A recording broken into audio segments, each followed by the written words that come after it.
Hey guys, welcome back to your own channel. आज हम वैसा टॉपिक करने लगे हैं जो बच्चों को बहुत डिफिकल्ट लगता है। आज ये पूरी वीडियो अगर आपने देख लेना तो नेशनल इनकम में क्या चीज़ें इंक्लूड होती हैं, क्या नहीं होती हैं, सारा चिट्ठा आपको पता चल जाएगा और एक कॉन्सेप्ट के हिसाब से समझाऊंगा।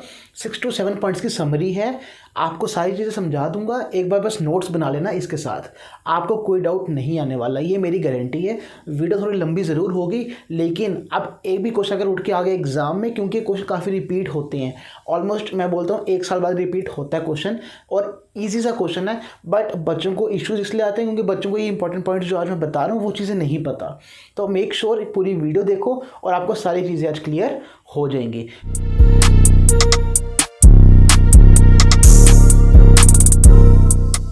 तो नेशनल इनकम में जो पहला पॉइंट आता है वो है रेसिडेंट का। ध्यान से समझना, देखो नेशनल इनकम सिर्फ उसकी इंक्लूड होगी जो भी रेसिडेंट होता है कंट्री का, ठीक है। अब आप बोलोगे सर वो कैसे समझेंगे, ये समझना, कोई भी रेसिडेंट हमारा होगा, चाहे वो पैसा कमा रहा हो चाहे वो इनकम कमा रहा हो, with in economic territory, with in economic territory, या फिर आउटसाइड इकोनॉमिक टेरिटरी। मतलब सपोज वो इंडिया में पैसा कमा रहा है, ये इंडिया से बाहर कमा रहा है, कोई भी अगर इंडिया का रेसिडेंट है तो आप उसको इंक्लूड करोगे नेशनल इनकम में, ठीक है। जैसे मैं आपको एग्जांपल दूं, SBI बैंक है, ठीक है। SBI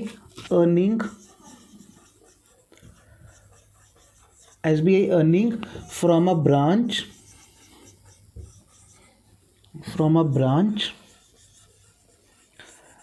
इन जापान में उनकी एक ब्रांच है, वहाँ से वो अर्निंग कर रहा है। तो मुझे एक चीज़ बताओ, जो SBI है, जो हमारा SBI है वो क्या है सर? ये तो हमारा रेसिडेंट है, ठीक है, ये हमारा क्या है, रेसिडेंट है। तो अगर ये हमारा रेसिडेंट है तो बस अगर कोई भी रेसिडेंट पैसा कमा रहा है, चाहे वो इंडिया से कमा रहा है या इंडिया से बाहर कमा रहा है, चाहे वो जापान में कमा रहा है, कहीं भी कमा रहा है, उसको आप नेशनल इनकम में इंक्लूड करोगे, ठीक है। अगर मैं सपोज आपको ये बोलता सेकंड में कि कोई एग्जांपल ले लो, एप्पल कंपनी जैसे, ठीक है, Apple office situated in India, Apple office situated in India. अगर एप्पल ऑफिस इंडिया में है तो हमें ये चीज़ बताओ, एप्पल के इंडिया के रेसिडेंट है? No sir, it is not a resident. तो अगर कोई रेसिडेंट है, चाहे वो पैसा इंडिया में कमा रहा है बाहर कमा रहा है, उसको कभी भी नेशनल इनकम में इंक्लूड नहीं किया जाता, क्योंकि एप्पल का इंडिया में ऑफिस है, वो यहाँ से इनकम कमा रहा है, लेकिन क्योंकि एप्पल हमारा रेसिडेंट नहीं है, उसको हम इंक्लूड नहीं करेंगे। आप बोलोगे सर नॉर्मल रेसिडेंट होता क्या है, कि हमारी कंट्री के रेसिडेंट हम किस कंडीशन में सेटिस्फाई करते हैं? वो 2 कंडीशंस होती हैं कि पहली चीज़ मैं आपको चलो यहाँ पे बता ही देता हूँ कि पहला वो इंडिया में 1 साल से ऊपर रह रहा हो, ठीक है, 1 साल या फिर मोर, और उसका जो इकोनॉमिक इंटरेस्ट है, इकोनॉमिक एक्टिविटीज़ हैं, जो भी उसकी इकोनॉमिक एक्टिविटीज़ हैं, जैसे सपोज को इकोनॉमिक एक्टिविटीज़ क्या होती हैं सर? प्रोडक्शन, कंजप्शन, इन्वेस्टमेंट, वो सारा उसका इंडिया में हो रहा हो। तो अगर ये दोनों कंडीशन सेटिस्फाइड होती हैं तो वो इंडिया का नॉर्मल रेसिडेंट बन जाता है, और फिर आगे कंडीशन तो आपको मैंने समझा ही दी, ठीक है। आई होप आपको ये चीज़ समझ आ गई हो। तो पहला कॉन्सेप्ट था रेसिडेंट का। अब दूसरे कॉन्सेप्ट पे आते हैं जो है हमारा फैक्टर इनकम और ट्रांसफ़र इनकम। इन दोनों में क्या डिफरेंस है जल्दी से देखते हैं। सेकंड चीज़ आती है हमारी, एक होती है फैक्टर इनकम, ठीक है, और दूसरी बच्चे होती है हमारी ट्रांसफ़र इनकम। अब आप बोलोगे सर इनमें डिफरेंस क्या है? जो हमारी फैक्टर इनकम होती है ना, ये हमारी अर्नड इनकम होती है, ठीक है। क्यों अर्नड इनकम होती है? क्योंकि इसमें हम क्या करते हैं, हम कुछ वैल्यू एडिशन करते हैं, या वैल्यू एडिशन करेंगे, ठीक है, या प्रोडक्शन करेंगे, या फिर प्रोडक्शन होगी हमारे गुड्स की, ठीक है। तो जब कोई वैल्यू एडिशन प्रोडक्शन हो रही है गुड्स की, वो हमारी फैक्टर इनकम होती है, तो वो हमेशा ऑलवेज इंक्लूड होती है हमारी नेशनल इनकम में। लेकिन जो ट्रांसफ़र इनकम होती है वो होती है जो नॉट अर्नड, इसमें हमने कोई वैल्यू एडिशन नहीं की होती, कुछ भी हमने प्रोडक्शन नहीं की होती, तो इसलिए इसको हम इंक्लूड नहीं करते हैं। ठीक है, मैं एग्जांपल देता हूँ। जैसे सपोज करो mister a working in Canada, एक मिस्टर ए है वो काम कर रहे हैं कनाडा में। ठीक है, sends money to his family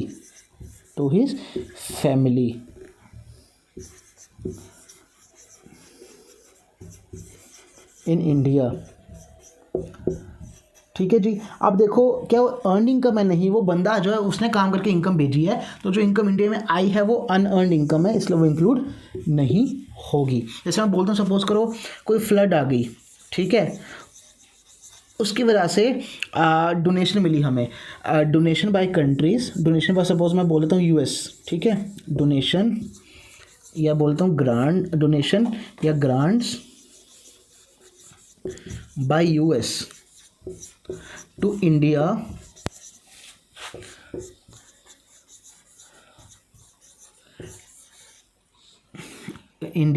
for floods, कि फ्लड्स वगैरह आए थे तो फ्लड विक्टिम के लिए फॉर फ्लड विक्टिम्स लिख लो, जो फ्लड के विक्टिम्स हुए थे उसके लिए यूएस ने पैसे भेजा इंडिया को।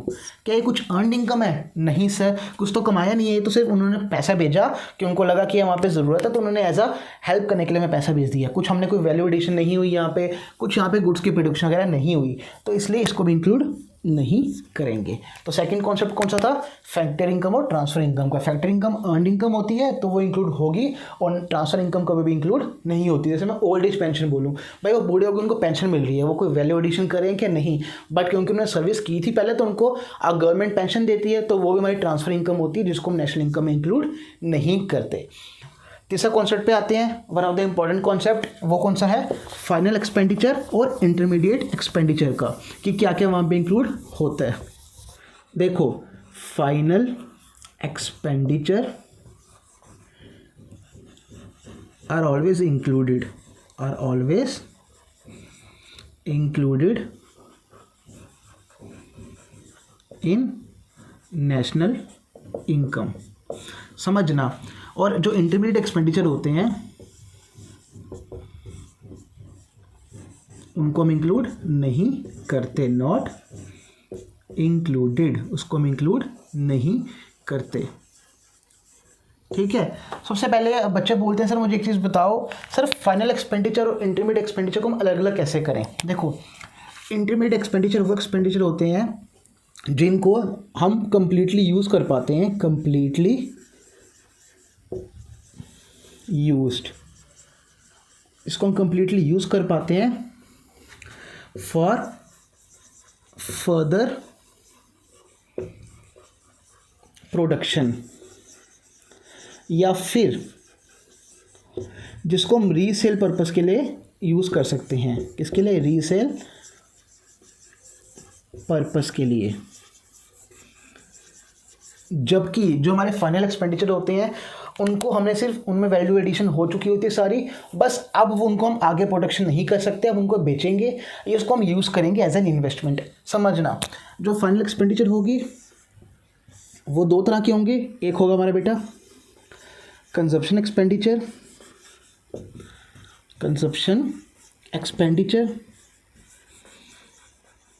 और एक होता है हमारा बेटा इन्वेस्टमेंट एक्सपेंडिचर।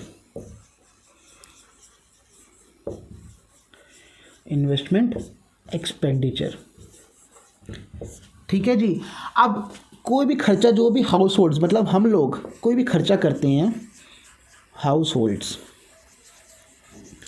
या फिर गवर्नमेंट, बेटा ये कोई भी खर्चा करेंगे ना हाउस होल्ड्स या गवर्नमेंट, तो ये हमेशा फाइनल ही माना जाता है, हमेशा फाइनल खर्चा ही माना जाता है। जैसे सपोज करो मैंने फाइनल में मैंने क्या किया, मैंने कार लेके आ गया, मैंने कार खरीदी, वो मेरा क्या है, वो हमारा कंजप्शन एक्सपेंडिचर वो फाइनल में माना जाएगा। ठीक है, वो आप नेशनल इनकम में इंक्लूड करोगे, क्योंकि जो भी हमारा फाइनल एक्सपेंडिचर होता है उसको हम इंक्लूड करते हैं। और कोई भी गवर्नमेंट खर्चा करिए, कोई भी हाउस होल्ड खर्चा करें, वो इंक्लूड तो आपको करना ही करना पड़ेगा, समझना। जैसे सपोज करो मैं दुकान पे गया, मैं ब्रेड लेके आ गया, ठीक है, वो भी इंक्लूड होगा। घर वालों ने क्या किया, उनका बेटा था, सपोज करो किसी का बच्चा था, उसके लिए स्कूल यूनिफॉर्म लेके आए स्कूल के लिए, वो भी इंक्लूड होगा। क्यों? क्योंकि उनका खर्चा है। हाउस होल्ड कोई भी खर्चा करें हैं उसको आप फाइनल मानोगे, और क्योंकि उसको आप फाइनल मानोगे आप उसको नेशनल इनकम में इंक्लूड करोगे। वैसे गवर्नमेंट के लिए सपोज करो गवर्नमेंट ने क्या किया, हाईवे बना लिया, ठीक है, जो भी हाईवे में खर्चा किया वो भी आपका क्या होगा, फाइनल एक्सपेंडिचर होगा। ठीक है, तो गवर्नमेंट का खर्चा, हाउस होल्ड्स का खर्चा अगर आता है पेपर में पूछते हैं, आंखें बंद करो और आप मार्क कर लो yes it will be included. ठीक है, अब तीसरी चीज़ आती है फर्म। तीसरी बात आती है फर्म, जिसको आप बोल सकते हो सर ऑर्गेनाइजेशन, जिसको आप बोल सकते हो प्रोडक्शन यूनिट, ये सारी चीज़ें। ठीक है, अब ये देखो, ये जो प्रोडक्शन यूनिट होते हैं या फर्म होती है ना, ये दो तरह के खर्चे करते हैं हमेशा। कौन से दो तरह के खर्चे करते हैं? एक तो ये करेंगे इंटरमीडिएट, ठीक है, और बच्चे एक ही करेंगे इन्वेस्टमेंट एक्सपेंडिचर के खर्चे। ठीक है, एक इंटरमीडिएट का खर्चा और एक इन्वेस्टमेंट का खर्चा। अगर firms production unit as a investment किसी को खर्चे को करें तो आप उसको नेशनल इनकम में इंक्लूड ज़रूर करोगे। ठीक है, लेकिन वही अगर उसका खर्चा कोई इंटरमीडिएट का, उसको आप इंक्लूड नहीं करोगे। कोई भी खर्चा गवर्नमेंट करिए, हाउस होल्ड्स करिए, हमेशा फाइनल माना जाता है, इसलिए इंक्लूड होता है। तो आओ अब हम एग्जाम्पल पे चलते हैं और आपको समझाता हूँ जो मैंने आपको फाइनल एक्सपेंडिचर और इंटरमीडिएट एक्सपेंडिचर का फर्क समझा रहा था। जैसे सपोज करो इधर लिखा है machinery purchase by house holds. मैंने आपको क्या बताया, हाउस होल्ड का कोई भी खर्चा फाइनल होता है। जी सर, तो आप इसको नेशनल इनकम में इंक्लूड कर दोगे। गवर्नमेंट का कोई भी खर्चा फाइनल होता है तो नेशनल इनकम में इंक्लूड कर दोगे। लेकिन फर्म का क्या बताया था, या वो इन्वेस्टमेंट पर्पस के लिए करेगी या इंटरमीडिएट एक्सपेंडिचर होगा। तो जैसे अगर उन्होंने मशीनरी परचेज की फर्म ने, तो ऐसा भी तो हो सकता है ना, क्या पता जो प्रोडक्शन करते हो आप उससे प्रोडक्शन जल्दी हो जाए, तो एक तरह की उनकी इन्वेस्टमेंट है, वो फिक्स्ड एसेट है उनका, तो वो भी आप क्या करोगे, इंक्लूड करोगे नेशनल इनकम में। लेकिन सपोज करो machine purchase by any dealer, किसी डीलर ने परचेज की फॉर रीसेल, मतलब उसको आगे बेचेगा वो, तो बेटा मुझे बताओ क्या वो रीसेल पर्पस के लिए है? हाँ, तो वो इंटरमीडिएट एक्सपेंडिचर नहीं हुआ? हाँ जी सर, वो इंटरमीडिएट हुआ, तो वो नेशनल इनकम में इंक्लूड नहीं होगा। एक और एग्जांपल बताता हूँ, आपको मज़ा आ जाएगा, इसके बाद आपको कोई डाउट नहीं आएगा। सपोज करो एक लॉयर है, ठीक है, लॉयर फीस पेड, ठीक है, लॉयर की फीस पे की है किसने? पहला है हाउस होल्ड, ठीक है, सेकंड है गवर्नमेंट, तीसरा है बेटा फर्म, तीसरा है फर्म। अब देखो बेटा, जो हाउस होल्ड ने की है, गवर्नमेंट ने की है, ये क्या है सर, कोई भी खर्चा इनका फाइनल होता है तो सर इसको नेशनल इनकम में इंक्लूड कर दो आंखें बंद करके। अब सर फर्म ने किया है, मुझे एक चीज़ बताओ, बस इतना सा बताओ, फर्म का हम क्या देखते हैं, क्या वो इन्वेस्टमेंट है, क्या वो इन्वेस्टमेंट नहीं तो इंटरमीडिएट है, ये देखते हैं ना। क्या जो फीस पे करें लॉयर को, क्या उनकी वो इन्वेस्टमेंट है? नहीं सर, तो इन्वेस्टमेंट नहीं है तो क्या हुआ सर, वो तो फिर इंटरमीडिएट एक्सपेंडिचर हुआ, और सर आपने बताया वो इंक्लूड नहीं होगा। जी बिल्कुल। अगर मैं बोलता हूँ सपोज करो fees of CA paid by a firm, अब सीए की फीस पे करना क्या इन्वेस्टमेंट है? नहीं। अब इन्वेस्टमेंट नहीं है तो क्या होगा, इंटरमीडिएट, मतलब इंक्लूड नहीं होगा। बात खत्म, इतनी सी चीज़ें। फर्म के पास ये देखो इन्वेस्टमेंट है तो इंक्लूड करो, नहीं है तो इंक्लूड नहीं होगा। That's it. So I hope ये भी कॉन्सेप्ट आपको समझ आया होगा, थर्ड वाला। अब फोर्थ पॉइंट पे आते हैं, इंटरेस्ट पेमेंट्स पे। डाउट होता है ना, आओ इंटरेस्ट पेमेंट्स पे आते हैं, वहाँ भी सारे डाउट्स आपके क्लियर करवा देता हूँ। सो बच्चों अब आते हैं इंटरेस्ट पेमेंट पे। मैंने 3 बाइफिकेशन किए, 3 पार्ट्स में, हाउस होल्ड्स, फर्म जिनको हम प्रोडक्शन यूनिट भी बोलते हैं, और गवर्नमेंट में। जब ये इंटरेस्ट पेमेंट करते हैं क्या होता है, देखो जब हाउस होल्ड पे कर रहा है तो आपकी ये फैक्टर पेमेंट नहीं हुई, ये फैक्टर पेमेंट नहीं मानते इसको, ठीक है, ये हमारी NFP होती है, मतलब नॉन फैक्टर पेमेंट होती है, इसलिए नेशनल इनकम में इंक्लूड नहीं होगी। बात खत्म। देखो यार, बेसिकली जो हाउस होल्ड्स होते हैं वो कोई भी लोन जब लेते हैं उस पर हम इंटरेस्ट पे करें, उसमें कोई वैल्यू एडिशन नहीं होती, इसलिए जो भी हम इंटरेस्ट पेमेंट करते हैं उसको इंक्लूड नहीं करते। अगर मैं प्रोडक्शन यूनिट की बात करूँ, ये इनकी फैक्टर पेमेंट होती है, क्योंकि देखो जब भी इंडस्ट्री या फिर मैं बोलूँ फर्म या प्रोडक्शन यूनिट जब भी लोन लेंगे ना, क्यों लेंगे, वो लोन को बिजनेस में लगाएंगे, उससे कुछ प्रोडक्शन पर्पस के लिए यूज़ करेंगे, उसको कुछ वैल्यू एडिशन के लिए यूज़ करेंगे, राइट। तो इसलिए हमेशा कोई भी इंटरेस्ट पेमेंट अगर फर्म करिए या प्रोडक्शन यूनिट करिए वो फैक्टर पेमेंट मानी जाती है, और अगर वो फैक्टर पेमेंट होगी तो वो नेशनल इनकम में इंक्लूड भी होगी। ठीक है जी। Third point, government. अब देखो गवर्नमेंट दो तरह से लोन लेती है। एक उनका लोन लेने का रीज़न होता है जनरल पर्पस के लिए, जनरल पर्पस बोल लो, या आप बोलो एडमिनिस्ट्रेशन के लिए, एडमिनिस्ट्रेशन के लिए। और दूसरा गवर्नमेंट लोन लेती है बेटा इन्वेस्टमेंट पर्पस के लिए। किसके लिए सर, इन्वेस्टमेंट पर्पस के लिए। ठीक है। अब जब वो जनरल पर्पस के लिए ले रही है, इसमें कोई वैल्यू एडिशन नहीं हो रही है, तो इसको नेशनल इनकम में इंक्लूड नहीं करते, ये भी हमारी नॉन फैक्टर पेमेंट होती है। लेकिन जब वो इन्वेस्टमेंट ले रही है तो इन्वेस्टमेंट को कहीं लगाएगी, वहाँ से कुछ ना कुछ वैल्यू एडिशन होगा। ठीक है ना। तो जो वैल्यू एडिशन होगा इसलिए इसको हम नेशनल इनकम में इंक्लूड करेंगे। ठीक है जी। तो अगर गवर्नमेंट लोन ले रही है इन्वेस्टमेंट के लिए इंक्लूड करो क्योंकि वैल्यू एडिशन हो रही है, लेकिन अगर वो जनरल पर्पस के लिए ले रही है, एडमिन पर्पस के लिए ले रही है तो इंक्लूड नहीं होगा। अब क्वेश्चन आता है सर, अगर सपोज करो क्वेश्चन में गिवन होगा इंटरेस्ट पेमेंट बाय गवर्नमेंट, बस इतना लिखा होगा तो हम क्या मानेंगे, हम क्या एज्यूम करेंगे। जब सिर्फ इतना लिखे ना तो आप मानोगे जनरल पर्पस के लिए लिया हुआ है, और जब जनरल पर्पस के लिए लिया हुआ है तो उसको इंक्लूड नहीं किया जाता। जब भी इंक्लूड करना होगा तब इन्वेस्टमेंट पर्पस के लिए होना चाहिए, और वो क्वेश्चन में स्पेसिफिकली गिवन होगा आपको। ठीक है। मैंने क्वेश्चन लिखा है, आपके सारे डाउट्स क्लियर हो जाएंगे। जैसे देखो यहाँ पे क्या लिखा है, bank paid interest on deposits. Bank एक क्या है, बैंक एक फर्म है ना, बैंक एक आपके प्रोडक्शन यूनिट है ना, उन्होंने क्या किया, इंटरेस्ट पे किया डिपॉजिट्स में। मैंने क्या बताया है, कोई भी प्रोडक्शन यूनिट, कोई भी फर्म अगर इंटरेस्ट पे करिए वो नेशनल इनकम में इंक्लूड होगा, क्योंकि बैंक अगर इंटरेस्ट दे रहा है डिपॉजिट्स में, कैसे दे रहा है, उन्होंने कहीं पैसा लगाया होगा, वहाँ से उनको रिटर्न मिलता होगा, कोई वैल्यू एडिशन हो रही है इसलिए इंक्लूड करेंगे। यहाँ लिखा है interest paid by government, simple लिखा है, कुछ नहीं लिखा, मानेंगे हम क्या किया है, ये जनरल पर्पस के लिए, जीपी जनरल पर्पस के लिए, इसलिए इसको नेशनल इनकम इंक्लूड नहीं करना, इंक्लूड नहीं करना। और last, interest paid on car loan by mister x. X ने बेसिकली कार खरीदनी थी, उस पर लोन लिया, उस पर इंटरेस्ट पे कर रहा है, तो ये हमारी नॉन फैक्टर पेमेंट है। ठीक है। और इसलिए इसको इंक्लूड नहीं किया जाएगा। आई होप इंटरेस्ट पेमेंट में इससे बाहर क्वेश्चन नहीं आता। आप जो मर्जी ट्राई कर लो, इससे बाहर को क्वेश्चन नहीं मिलना। सो बच्चों, coming to the next point, आपका आ जाता है सेकंड हैंड। अगर हमने कुछ खरीदा है, ठीक है, second hand purchase of goods, ठीक है, परचेज ऑफ गुड्स, या फिर कोई फाइनेंशियल एसेट्स। अगर हमने कोई फाइनेंशियल एसेट्स भी खरीदे हैं, ठीक है, फाइनेंशियल एसेट्स क्या होते हैं, जैसे आप बोलोगे सर शेयर्स हो गए, डिबेंचर्स हो गए, ये सारी चीज़ें, जैसे हमारे शेयर्स हो जाते हैं, ठीक है, डिबेंचर्स हो गए, बॉन्ड्स हो गया, ठीक है, इनको भी हम इंक्लूड नहीं करते। कोई भी सेकेंड हैंड वो परचेज करें गुड्स को, या अगर हम सिर्फ फाइनेंशियल एसेट्स को परचेज करें हैं, इनमें कोई वैल्यू एडिशन नहीं होती, क्योंकि सिर्फ एक पेपर क्लेम होते हैं, इसमें कोई वैल्यू एडिशन नहीं होती। तो कभी भी क्वेश्चन में आएगा सेकेंड हैंड परचेज करना गुड्स को या फाइनेंशियल एसेट्स को आपने परचेज किया, तो आप लिखोगे sir it will not be including in the national income. हाँ, लेकिन जो बच्चे कन्फ्यूज़ होते हैं, अगर बेटा इसके आगे ये आ गया ना कि कमीशन, फिर से बोलना, कमीशन या फिर ब्रोकरेज, या फिर ब्रोकरेज। सपोज करो कमीशन आप दे रहे हो किसके लिए, ऑन परचेज ऑफ गुड्स या सेल ऑफ गुड्स के लिए, ऑन परचेज या फिर सेल ऑफ गुड्स के लिए, ठीक है, या फिर ब्रोकरेज आप पे कर रहे हो शेयर्स पे या किसी भी फाइनेंशियल एसेट पे,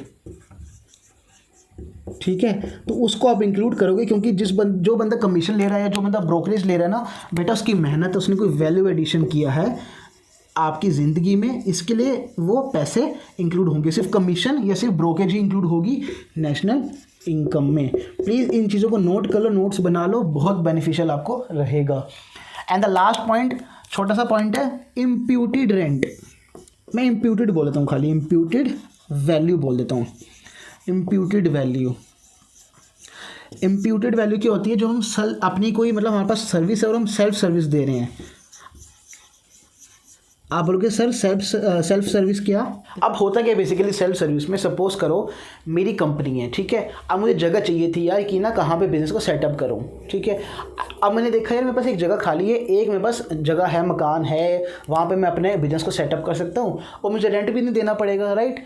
बट एक चीज़ बताओ, अगर मेरे पास जगह नहीं होती, मैं कोई जगह लेता, उस पर रेंट वगैरह पे करना पड़ता। यस सर, बिल्कुल सही बोल रहे हो, तो मुझे उसकी वैल्यू देनी पड़ती ना। हाँ, बट मैंने अपने लिए यूज़ की है। अगर मैं कहीं और देता मुझे वहाँ से इनकम आती, लेकिन मैं अपने लिए यूज़ कर रहा हूँ तो मुझे वो भी रेंट देना पड़ेगा कंपनी को, मतलब वो रेंट देना पड़ेगा मुझे। तो मतलब इम्प्यूटेड रेंट आप इंक्लूड करोगे। वैसे मैं बोलूँ, सपोज करो मैंने अपने बिजनेस में पैसा डाला तो उस पर मुझे इंटरेस्ट मिलेगा। क्यों? क्योंकि अगर हम पैसा कहीं से उठवाएं, सपोज मैं लोन से उठा रहा हूँ पैसा, बैंक से कहीं से भी पैसा उठा रहा हूँ, तो मुझे उस पर ब्याज तो पे करना पड़ेगा, इंटरेस्ट तो पे करना पड़ेगा। लेकिन अगर मैं अपना पैसा लगाऊँ तो इंटरेस्ट पे नहीं करना पड़ेगा। But as per logic, as per knowledge, interest तो मिलना चाहिए। इसलिए जो भी हमने कैपिटल लगाई है, पैसे लगाई है, उस पर हमें इंटरेस्ट ऑन कैपिटल मिलता है तो वो भी इंक्लूड होगा। तो कोई भी इम्प्यूटेड वैल्यू लिखा होगा कि imputed value of self occupied house, imputed value of friend, imputed value of interest on capital, ये सारी चीज़ें इंक्लूड होंगी। क्योंकि ये वो सर्विसेज हैं जो अगर हम बाहर से लें तो हम पैसे पे करने पड़ते हैं। जैसे सपोज करें किसान है, ठीक है, किसान की एक ज़मीन है। अब उस ज़मीन पे किसान ने 100 क्विंटल का वेट उगाया, ठीक है, ग्रो किया। अब उसने क्या किया, 80 से 90 क्विंटल उसने बेच दिया बाहर। 10 क्विंटल्स अपने पास रख लिए। उसने कहा 90 क्विंटल्स मैं बाहर बेच देता हूँ, 10 क्विंटल्स मैं अपने पास रख लेता हूँ अपनी कंजप्शन के लिए। अगर बेटा वो बाहर बेचता तो क्या होता, अर्निंग होती? जी हाँ सर। बट अब अर्निंग क्यों नहीं हो रही? क्योंकि उसने कहा मैं अपने पास ही रखता हूँ ना, मैं क्यों बेचूँ, मुझे भी तो कंज्यूम करना है, मैं क्यों बाजार से खरीदूँ, और मैं अपने पास रखता हूँ। तो बेटा वो भी इंक्लूड होगी चीज़, ठीक है। तो आई होप ये वाला पॉइंट आपको क्लियर हो गया होगा कि इम्प्यूटेड वैल्यू जो भी होती है वो हमेशा नेशनल इनकम में इंक्लूड होगी। कहीं भी आपको इम्प्यूटेड वर्ड मिल रहा है मतलब उसको इंक्लूड किया जाएगा। सो आई होप आप सबको ये सारे पॉइंट्स क्लियर हुए हों। नेशनल इनकम में इससे बाहर कुछ भी नहीं आता। और प्लीज़ एक बार इसको नोट्स बना के एक बार इसको रिवाइज कर लेना, और जब इन नोट्स को आप लिखोगे और प्रैक्टिस करोगे ना, सारी चीज़ें निकल जाएंगी। इसके बाहर कुछ कॉन्सेप्ट आ ही नहीं सकता। और पेपर में क्वेश्चन है 4 या 6 मार्क्स का आता है कि आपको 3 दिए होते हैं, 3 पार्ट्स में क्वेश्चन दिया होता है, 2-2 मार्क्स का हर एक पार्ट होता है। तो आप इजीली क्रैक कर सकते हो, कुछ प्रॉब्लम नहीं है, कुछ इश्यूज़ नहीं है, और बहुत चांसेस हैं सर रिपीट होने के। एक देखो बच्चों, एक चीज़ तो होती है कि नेशनल इनकम के न्यूमेरिकल्स, और एक ये चीज़ें जो नेशनल इनकम में इंक्लूड होगी या नहीं होगी। ये कुछ ऐसे टॉपिक्स होते हैं जो रिपीट होते हैं काफ़ी बार क्या मैं बोलूँगा, हर एक साल भर रिपीट हो ही जाते हैं। क्योंकि उनको पता है बच्चों को इसमें डिफ़िकल्टी आती है, बच्चे सही से प्रैक्टिस नहीं करते, सही से कॉन्सेप्ट्स नहीं लेते। तो मेरा ये मानना है आप प्लीज़ इस वीडियो को पूरा देखो, प्लस आपको सारी नॉलेज आ जाएगी। एक बार नोट्स बना लेना अपने पास, कोई इश्यूज़ नहीं आने वाले और सारी चीज़ें एकदम क्लियर हो जाएंगी, ठीक है। तो आई होप आपको आज की वीडियो पसंद आई हो। Thank you so much students, take care. जल्दी मिलता है नेक्स्ट वीडियो के साथ। चैनल को सब्सक्राइब जरूर कर लेना। जितने भी इंपॉर्टेंट टॉपिक्स हैं क्लास 12th के मैं सारे करवा दूंगा, चाहे इको के हों, चाहे बिजनेस के हों, चाहे अकाउंट्स के हों, कोई भी चीज़ नहीं रहेगी। एनपीयू में लेके आऊँगा। एनपीयू में बच्चों को बहुत डिफिकल्टी हो रही है, कैश फ्लो के बड़े मैसेजेस आ रहे हैं, तो वो चीज़ भी पक्का आएंगी। चैनल को सब्सक्राइब ज़रूर करो, शेयर ज़रूर करना, ताकि हमें भी मोटिवेशन मिले कि हाँ यार बच्चों को हमारा कंटेंट पसंद आ रहा है और हम और अच्छा कंटेंट लेके आएँ। आज की वीडियो इतनी ही थी। जल्दी मिलते हैं नेक्स्ट वीडियो के साथ। Thank you so much. Take care and always there to support you.